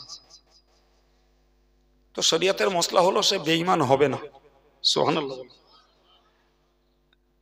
উদাহরণটা একটা বাস্তবের একটা উদাহরণ বুঝিয়ে দিলে বুঝে যাবেন, তবে খবরদার জানাও ওই বাস্তবের কথাটা ছলটু বল্টু করে কাজে লাগাবেন না, বিপদে পড়ে যাবেন। বলে দেবো কথাটা। জি, শরীয়তের একটা মসলা আছে যে জবরদস্তি করে কারুর কাছ থেকে যদি তালাক নেওয়া হয় তাহলে তালাক হবে না, শরীয়তের মসলা। কথা বোঝা গেল? কত লোক আমার কাছে এই জীবনে এলো তার ঠিক ঠিকানা নেই, ওই শুনে রেখেছে জবরদস্তি করে তালাক নিলে তালাক হয় না। তাই আমি বললাম, ভাই জবরদস্তি রূপ চেহারা কিরকম? তা বললো মারবে বলেছে, ধরবে বলেছে, অমুক করবে তমুক করবে, তালাক না দিলি বেঁধে রেখে দেবে ইত্যাদি। আমি বললাম, দেখো, যে জবরদস্তিতে তালাক হয় না সেটি হলো অঙ্গহানির ভয়, জীবনহানির ভয়, যে তালাক না দিলে আমার ঠ্যাং ভেঙে দেবে, তালাক না দিলে আমারে জানে মেরে দেবে। ওই ক্ষেত্রে যদি কেউ মুখে না বলে তাহলে তালাক হবে না, ঠ্যাং ভেঙে দিক আর বুকে যদি রিভলভার ধরে আর বলে যদি দেয় যে আমি আমার স্ত্রী অমুককে 3 তালাক দিয়ে দিলাম, কি 1 তালাক 2 তালাক 3 তালাক দিয়ে দিলাম, ওতেও তালাক হয়ে যাবে। শর্ত হলো মুখে বললে হবে না, আর অত্যাচারের পরিমাণটা হতে হবে, কি বলেছি বলেন, জীবনহানির ভয় বা অঙ্গহানির ভয়, তাহলে তালাক হবে না। আর ওই অবস্থাতেও যদি কেউ মুখে বলে ফেলে তাতেও তালাক হয়ে যাবে। কথাটা কেন বললাম? এই জন্য বললাম যে জবরদস্তি করে কোন মানুষকে জীবনহানির আশঙ্কা মেরেই দেবে, ওই রকম পর্যায়ে যদি কেউ তার স্ত্রীকে তালাক দেয় ও তালাক যেমন হবে না, ওই রকম পরিস্থিতিতে যদি কেউ শিরকি কথা মুখ থেকে বলে ফেলে একে মুকরাহ বলা হয়। ভিতরে তার ঈমান আছে, সে শুধু এদের জবরদস্তি হাত থেকে বাঁচছে। যদি না বলে ওটা অতি উত্তম, কিন্তু বলে যদি ফেলে তারপরেও তার ঈমান কলবের দিকে তাকিয়ে আল্লাহ পাক তাকে ঈমানদার বলে গ্রহণ করবেন। তবে পরিস্থিতিটা হতে হবে জীবনহানিকর, যে জানে মেরে দেবে, কোনো উপায় নেই। জি, হয়তো ওই পর্যায়ে এসে বললো যে আল্লাহ নেই, নাউজুবিল্লাহ, এরকম একটা পর্যায়ে, কিন্তু তার ভিতরে আছে আল্লাহ অবশ্যই রয়েছে। কিংবা বললো এই বলো যে আল্লাহ অনেকগুলো, ওটাও যেমন বেঈমানি, এটাও তেমন বেঈমানি, এরকম কথা আমরা মাঝে মধ্যে শুনতে পাই যে ওই জাতীয় অত্যাচারীদের অধ্যুষিত এলাকাতে মুসলিমদের ধরে ধরে এমনটাও করা হয়, করা হয় না? হ্যাঁ প্রিয় ভাইরা আমার, আল্লাহ তাদের হেফাজত করুন। শুকরিয়া আল্লাহর দরবারে যে আল্লাহ পাক আমাদেরকে জিন্দেগিতে এরকম কোন পরিস্থিতির মুখোমুখি হতে হয়নি। তবে আমি আমার ছেলেবেলায় একবার হয়েছি। জি, আমাদের এই এলাকার কোন একটা স্টেশনে গেছি খতম পড়তে, ওই বাউগাছি বলে একটা জায়গা অশোকনগরের পাশে। ছেলে মানুষ, আমরা 3 জন ছেলে। এখন ওই আমাদের 2 জন ওই কম্পার্টমেন্টার স্টেশনে গাড়ি এসছে, উঠে পড়েছে, ফট করে আমার পিছন থেকে ধরেছে, ধরে বলছে টুপি খোল। আমি কেন? তো চটি মাথায় দিবি কি জন্য? মানে আমি দিস তা তোমার কি? চ্যাংড়া চ্যাংড়া ছেলে ফেলে, আমি দিস তোমার কি? বলতে টুপি খুলবি নাহলে এই ট্রেনের তলায় দেবো। আমি খুলবো না, খুলবোই না টুপি। ওরা টুপিটা কেটে নিল, কেটে নিয়ে ফেলে দিল। আর আমার ধরে রেখেছে, তো টুপিটা খুলে ফেলে দিল, ধরে রেখেছে। ট্রেন তখন স্টেশন থেকে পুরো রানিং হয়ে গেছে। এবার আমার ঠেলে দিচ্ছে, বলছে ওঠ। তার মানে কি? মানেটা বুঝতে পারলেন না? যে আমরা মারবো না, কিন্তু এমন কল করে দেবো ও যেন ট্রেন অ্যাক্সিডেন্ট করে মরে। জি, তো আমি দেখলাম আমি ছুটলে ট্রেন ধরতে পারবো হয়তো, কিন্তু অ্যাক্সিডেন্টের ভয় আছে, যে কোনো মুহূর্তে ধাক্কা খেয়ে যাব। তো আমি ট্রেন ধরার ভান করে ট্রেন থেকে দূর দিয়ে খানিকটা দৌড়লুম। বুঝতে পারেননি কথা? ট্রেন ধরার ভান করে ট্রেন থেকে দূর থেকে একটু খানিকটা দৌড়লুম, দৌড়িয়ে মোটামুটি স্টেশনের মাথায় পৌঁছে গেল। ভিড় তো ট্রেনে প্ল্যাটফর্মে বহুত আছে, তো ওইখানে যেয়ে দাঁড়িয়ে গেল। এর আর ওদিকেও যায়নি। জি, এবার আমি তো জানি যে এর খেদুমি কাজ। ট্রেনটা যখন চলে গেল, আমি ব্যাকে যেয়ে টুপিটা কুড়িয়ে আনলাম,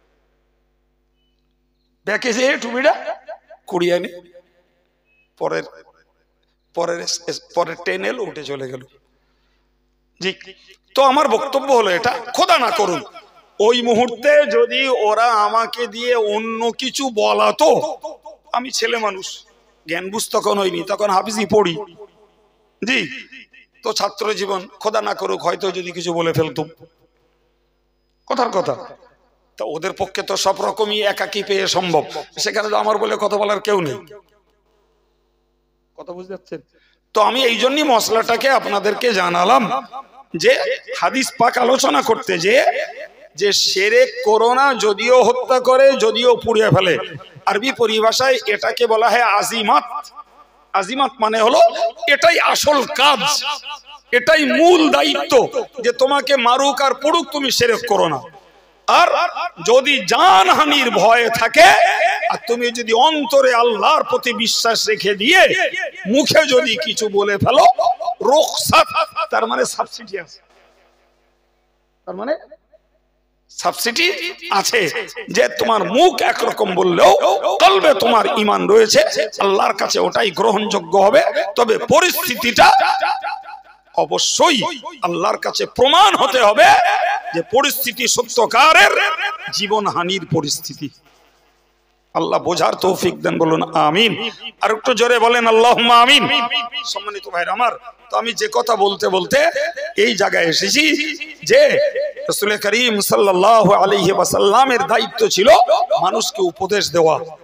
জি, কেউ রাসূলের উপদেশ স্বেচ্ছায় নেয়নি, আবার হযরত মুআয ইবনে জাবালের মতো মানুষ স্বেচ্ছায় নবী পাক সাল্লাল্লাহু আলাইহি ওয়াসাল্লামের উপদেশ নিয়ে জীবনে কার্যকর করেছেন। আমি আজকের আলোচনা প্রসঙ্গে আপনাদের কাছে সেই কথাগুলো তুলে ধরলাম।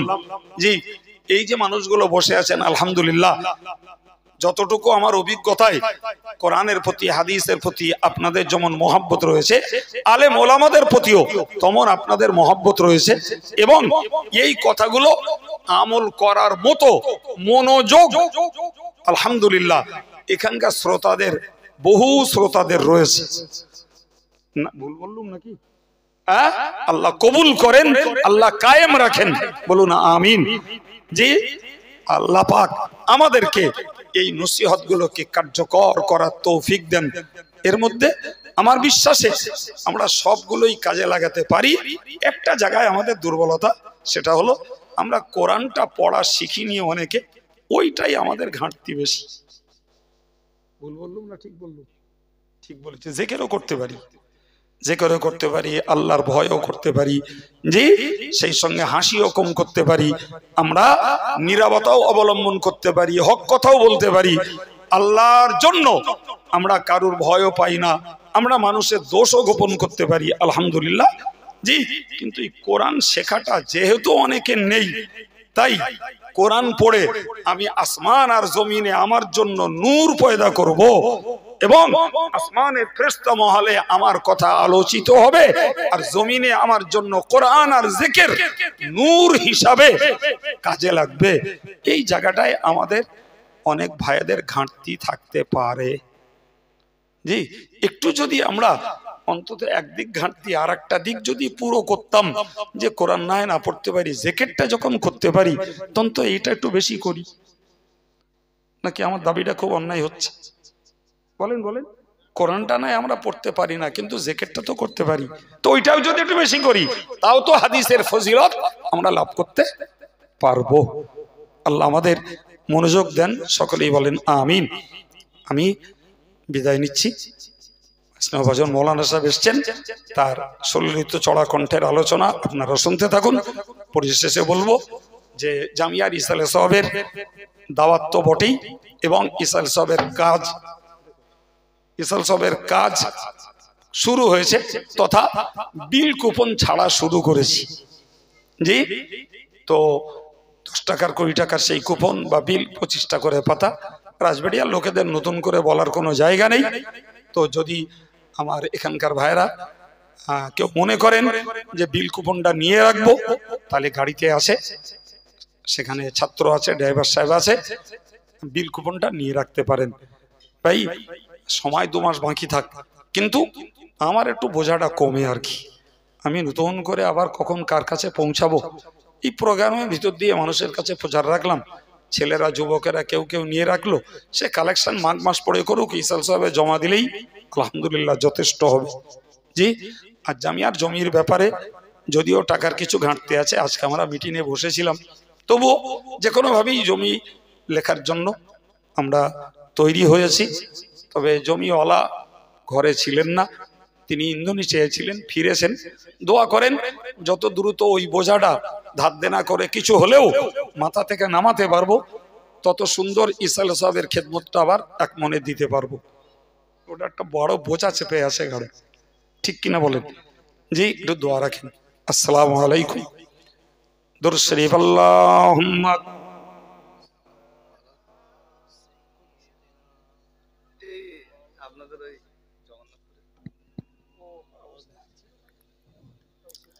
আলহামদুলিল্লাহ, আমাদের মাঝে উপস্থিত হয়েছেন আমাদের সকলেরই প্রিয় ভাজন, সকলেরই স্নেহভাজন জনাব মুফতি রজব আলী ভাই সাহেব। আপনারা আশেপাশে ঘোরাফেরা না করে মাহফিলে এসে বসুন, ওনার বক্তব্য ধীর